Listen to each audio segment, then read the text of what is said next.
और राजस्थान में, हरियाणा में, पंजाब में, उत्तर प्रदेश में, महाराष्ट्र में भाजपा को गहरा झटका लगा है।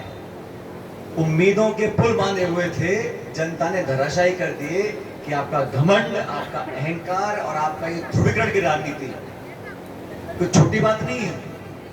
ये जो धर्म के नाम पर राजनीति करते थे, आज देश की जनता ने अयोध्या के मतदाताओं के माध्यम से बता दिया कि अयोध्या में भी वहां बीजेपी हारी है, समाजवादी पार्टी जीती है, हमारा गठबंधन जीता है। ये बात हमें समझ इसलिए होगी कि हम लोग बात करते थे, राहुल गांधी जी, खड़गे साहब, और हम भाषण देते थे हमारी सरकार बनेगी तो किसान की खरीद के लिए हम कानून बनाएंगे, न्यूनतम समर्थन मूल्य पर कानून बनेगा। ये हमने अपने घोषणा पत्र में लिखा था।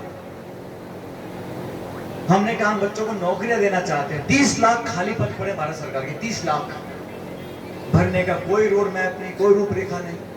तो ये देश की जनता ने समझाया कि आपने 10 साल शासन किया, ये लंबे लंबे भाषण, इश्तिहार, पोस्टर, बैनर, खूब खर्चा किया, खूब ठीक अपनी पीठ थपथपाई। अंत में जो परिणाम आया वो एक खंडित जनादेश था। किसी भी दल को देश की जनता ने बहुमत नहीं दिया। आज जो सरकार बनी है वो 2-3 दलों की बैसाखियों पे खड़ी सरकार बनी है और ये उनको पच नहीं रहा। भाई हारता भी इंसान है पार्टी, उसको कबूल करना चाहिए, उसको एक्सेप्ट कर आगे बढ़ना चाहिए। लेकिन ये तो प्रतिशोध की भावना और पैदा हो रही है और विरोधियों के ऊपर केस हो रहे हैं। कल राहुल गांधी जी के बारे में संसद में जो अपशब्द बोले गए वो शोभा देता है लोकतंत्र के अंदर। मतलब आप किसी की जाति, बिरादरी, सदन के अंदर विपक्ष के नेता प्रतिपक्ष को, जो संवैधानिक पद पर व्यक्ति बैठा है, उस पर ऐसी ओछी टिप्पणी करना चाहते हैं। किस लिए? कि मन में खींच है।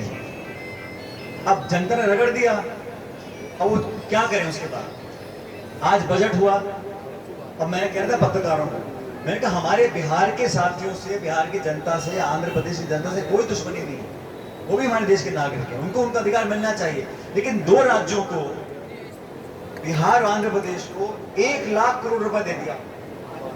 1 लाख करोड़ रुपए। ये बिहार का प्रेम एकदम से कैसे पैदा हो गया? आंध्र प्रदेश में जिनको आप पानी पी के गाली देते थे, आज गठबंधन करके उनके बैसाखी पे आप खड़े हो तो खजाना लुटा जा रहे हो। और 2 राज्यों को राजी करना, और वो भी घोषणा करी है। ये दोनों समझ जाएंगे, नायडू और नीतीश कुमार भी, साल 6 महीने पीछे, कि घोषणा है, धरातल पर उतरने वाला कुछ नहीं है।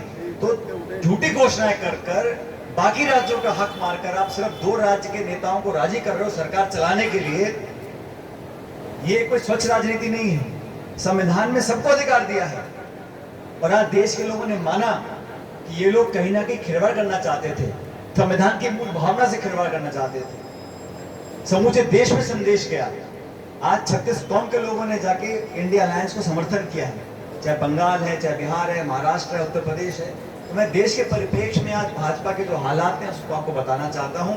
और केंद्र की सरकार और राज्य की सरकार डबल इंजन, और जो कोई विधानसभा भाषण पढ़ता है पहले प्रधानमंत्री का गुणगान कर रहा है। अरे भाई गुणगान करो, कुछ लेके तो आओ। राजस्थान को बजट में क्या दिया केंद्र सरकार ने?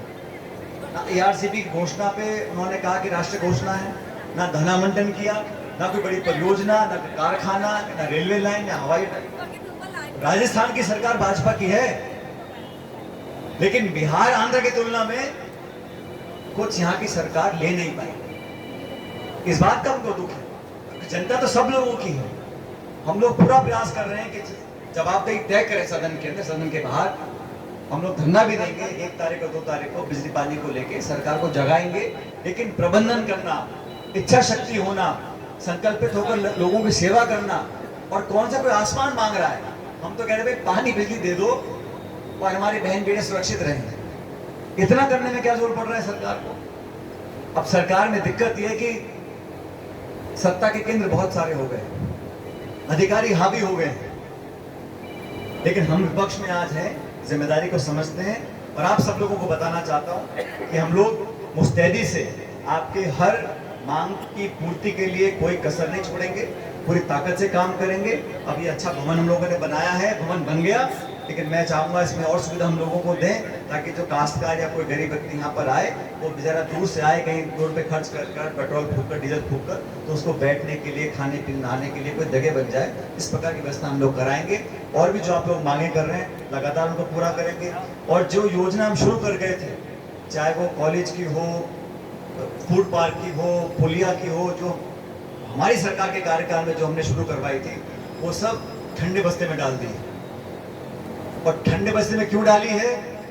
क्यों? देवली का उपचुनाव आने वाला है, यहाँ अच्छा बड़ा काम होगा, उसकी महक दिल्ली तक जाएगी, तो उन्होंने सब ठंडा कर दिया है। लेकिन ऐसे होगा नहीं। जो हम लोग कह के गए हैं, जो काम शुरू करके गए हैं, उसको पूरा कराएंगे। और ये कोई किसी एक दल, किसी एक नेता की उपलब्धिता नहीं है, ये क्षेत्र के लोगों के लिए संसाधन है। 10, 20, 50, 100 करोड़ रुपए खर्च कर कर हम एक बड़ा पुल बनाते हैं, या अस्पताल बनता है, या कॉलेज बनता है, या फूड पार्क बनता है। उसमें सिर्फ एक दल के नेता या कार्यकर्ता, ऐसा नहीं, सब लोगों का फायदा होता है। तो ये व्यापक सोच करनी चाहिए, रखनी चाहिए सरकार को भी। और हम सब काम आपके करते रहेंगे।